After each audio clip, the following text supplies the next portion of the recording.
Hello everyone, welcome to our channel. ये video उन students की रिक्वेस्ट पे बनाया गया है जिनका नेट जेआरएफ क्लियर हो गया है। तो उन्होंने बोला अब आगे क्या करें, आगे का प्रोसेस क्या रहने वाला है। तो आज के वीडियो में हम यही सब डिस्कस करेंगे कि कैसे एडमिशन प्रोसेस होती है पीएचडी का, और किस यूनिवर्सिटी में क्या क्या प्रोसेस हैं, ये सब हम देखने वाले हैं। और ये वीडियो उन स्टूडेंट्स के लिए भी हेल्पफुल रहेगा जिनका क्या है, पोस्ट ग्रेजुएशन कंप्लीट हो गया है और वो पीएचडी में एडमिशन लेने वाले हैं। तो चलिए आज का वीडियो स्टार्ट करते हैं। तो यहाँ पर क्या है, नेट जेआरएफ का यहाँ पर रिजल्ट दिखाया गया है, ये हमारा ही रिजल्ट है। तो रिजल्ट जैसे इस बार का आया था 13 अप्रैल 2023 को। तो रिजल्ट के एक महीने बाद क्या है, आपके फिर ये नेट का सर्टिफिकेट आता है, ई सर्टिफिकेट है, और जेआरएफ का अवार्ड लेटर भी आता है। तो ये आप सबसे पहले डाउनलोड कर लीजिए। ये डाउनलोड करने के बाद फिर क्या है, आगे का प्रोसेस और बताते हैं। तो यहाँ पर देखिए, जिनका नेट क्लियर हुआ है और जेआरएफ नहीं हो पाया है, लेकिन वो कट ऑफ के बिल्कुल पास थे जेआरएफ की, और उनका क्या है, एनएफएससी एनएफओबीसी इस लिस्ट में भी नाम आने के चांसेस रहते हैं, एनएफएसटी और माइनॉरिटीज वगैरह। तो इसमें क्या है, आपको ये अदर फेलोशिप मिलती हैं। अब इन फेलोशिप की वैल्यू क्या होती है, देखिए ये फेलोशिप क्या है, इक्विवेलेंट होती हैं किसके, जेआरएफ के। जितना अमाउंट जेआरएफ में मिलेगा उतना ही अमाउंट इन सभी जो ये फेलोशिप है उनमें मिलने वाला है, मतलब उनमें मिलता है। तो यहाँ पर सिर्फ अंतर एक होता है। अब यहाँ पर स्टूडेंट्स के काफ़ी स्टूडेंट के सवाल आए थे कि सर अगर आपका नेट क्लियर हो गया और एनएफएससी भी हो गया, फेलोशिप आपको क्या है सेम मिल रही है, सब कुछ सेम है, तो आपने दोबारा क्यों दिया, सेकंड टाइम क्यों दिया। ये काफ़ी स्टूडेंट्स का क्वेश्चंस था कि सेकंड टाइम क्यों दिया, एक स्टूडेंट की सीट खराब हो गई। देखिए क्या होता है, असिस्टेंट प्रोफेसर के इंटरव्यू के लिए जो सेंट्रल यूनिवर्सिटीज हैं उनमें एपीआई इंडेक्स देखा जाता है, एकेडमिक परफॉर्मेंस इंडेक्स। उसमें क्या है, नेट के जो मार्क्स हैं 5 के आसपास मिलते हैं और जेआरएफ के आपको 10 के आसपास मिलते हैं। वेरी करता है ये यूनिवर्सिटीज में, और इवन कॉलेज भी यहाँ पर वेरी करते हैं। तो यहाँ पर डिफरेंस देखने को मिल जाता है। यहाँ पर देखिए, जिन स्टूडेंट्स का नेट और एनएफएससी एनएफओबीसी एनएफएसटी क्लियर होता है तो उनको नेट की कैटेगरी में ही रखा जाता है, जेआरएफ की कैटेगरी में नहीं रखा जाता।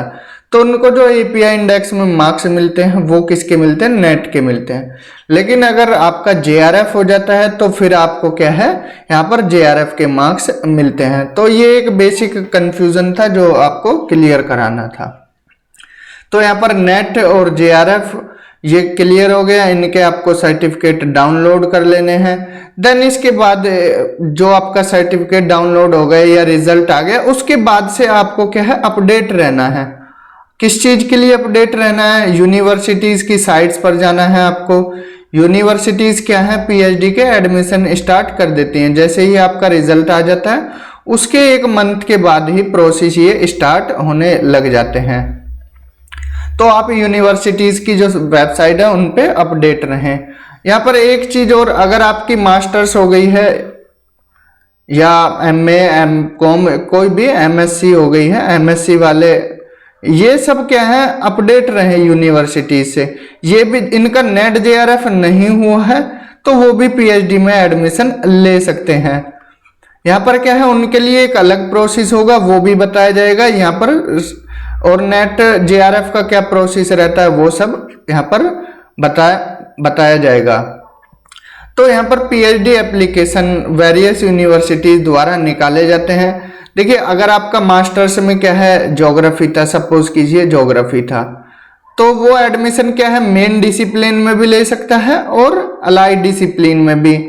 जैसे मेन डिसिप्लिन में ज्योग्राफी का कोई सब्जेक्ट ले लिया, और अलाइड में क्या है, वो यहाँ पर आयुर्वेदा मेडिसिन वगैरह में भी एडमिशन ले सकते हैं। तो इसको बोलते हैं अलाइड डिसिप्लिन, या फिर एग्रीकल्चर सेक्टर में भी जा सकते हैं। तो यहाँ पर पीएचडी के एप्लीकेशन निकाले जाते हैं अलग अलग यूनिवर्सिटीज के द्वारा। तो एप्लीकेशन फॉर्म के बाद आपको फिर क्या करना है वहां पर, और इनका एप्लीकेशन फीस कितना होता है 500 से 2500 के आसपास, ये वेरी करता है यूनिवर्सिटीज टू यूनिवर्सिटीज। किसी यूनिवर्सिटीज की 500 फीस हो सकती है तो किसी की 3000 भी हो सकती है। इसका चार्ज थोड़ा महंगा होता है एप्लीकेशन फॉर्म का, तो आप यहाँ पर फॉर्म फिल कर सकते हैं। देन इसके बाद ये मेन प्रोसेस है। यहाँ पर जो एडमिशन होता है वो 2 प्रकार से होता है। जो NEP 2022 है उसके अकॉर्डिंग क्या है 50% उसकी गाइडलाइन है कि 50% एडमिशन हो एंट्रेंस के थ्रू और 50% हो नेट JRF के थ्रू। यहाँ पर कोई यूनिवर्सिटीज यहाँ पर सिर्फ JRF वालों को ही एग्जेम्प्टेड कैटेगरी में रखती है, नेट वालों को क्या है फिर से वो देना पड़ता है क्या एंट्रेंस एग्जाम। तो ये क्राइटेरिया होता है 50-50 का। तो यहाँ पर क्या है एग्जेम्प्टेड उनको बोलते हैं जिनका JRF क्लियर है। कोई यूनिवर्सिटीज JRF वालों को एग्जेम्प्ट में रखती है और कोई यूनिवर्सिटीज नेट वालों को भी इसमें रख देती है। तो 50% का वेटेज है इसमें। और जो नॉन एग्जेम्प्टेड वाले हैं उनको क्या है एक एंट्रेंस एग्जाम देना होता है जो बिल्कुल UGC नेट की तरह ही होता है उसका फॉर्मेट। देन इसके बाद आपने एंट्रेंस एग्जाम दिया, उसके बाद क्या है आपका रिजल्ट डिक्लेयर होगा, मेरिट लिस्ट लगेगी कितने सिलेक्शन हुए इसमें एंट्रेंस एग्जाम में। उसके बाद लिस्ट लगने के बाद फिर क्या है यहाँ पर एग्जेम्प्टेड और नॉन एग्जेम्प्टेड अब दोनों को क्या है इंटरव्यू या काउंसलिंग के लिए बुलाया जाएगा। देखिए कुछ यूनिवर्सिटीज में इंटरव्यू होते हैं सिनॉप्सिस के साथ, जैसे सेंट्रल यूनिवर्सिटीज हैं, DU हो गया, जामिया मिलिया इस्लामिया हो गया, इनमें क्या है आपको सिनॉप्सिस बनाने होते हैं एडमिशन के लिए। अब आपने सिनॉप्सिस बनाए और यहाँ पर फिर पैनल बैठता है इंटरव्यू पैनल, वो आपका इंटरव्यू लेगा।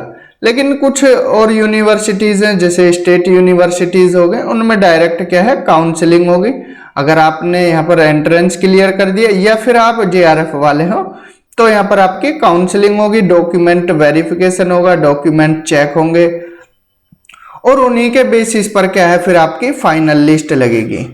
यहाँ पर क्या है अब फाइनल लिस्ट आ जाएगी कि कितनी सीटें थी और ये स्टूडेंट यहाँ पर सेलेक्टेड हो गए हैं। देन इसके 15 से 20 दिन बाद आपके घर पर क्या है एक कॉल लेटर आएगा और कॉल लेटर के बाद आप क्या है यूनिवर्सिटी ज्वाइन कर सकते हो। तो ये स्क्रीनिंग होता है, स्क्रीनिंग प्रोसेस है पूरा कैसे आपको एडमिशन लेना है। अगर आपका नेट JRF क्लियर हो गया है उसके थ्रू एडमिशन लेना है तो वो प्रोसेस भी यहाँ पर बताई गई है, और अगर आप एंट्रेंस के थ्रू जाना चाहते हैं तो ये प्रोसेस भी आपको बताई गई है। तो आई होप ये इतना सब क्लियर हुआ होगा कैसे आगे आपको एडमिशन लेना है और क्या क्या प्रोसेस रहने वाला है। तो ऐसे ही नेक्स्ट वीडियो में हम आपको बताएंगे कि फेलोशिप कैसे मिलती है। अगर आपका JRF क्लियर हो गया है तो फेलोशिप का प्रक्रिया क्या होती है। तो इस वीडियो में इतना ही।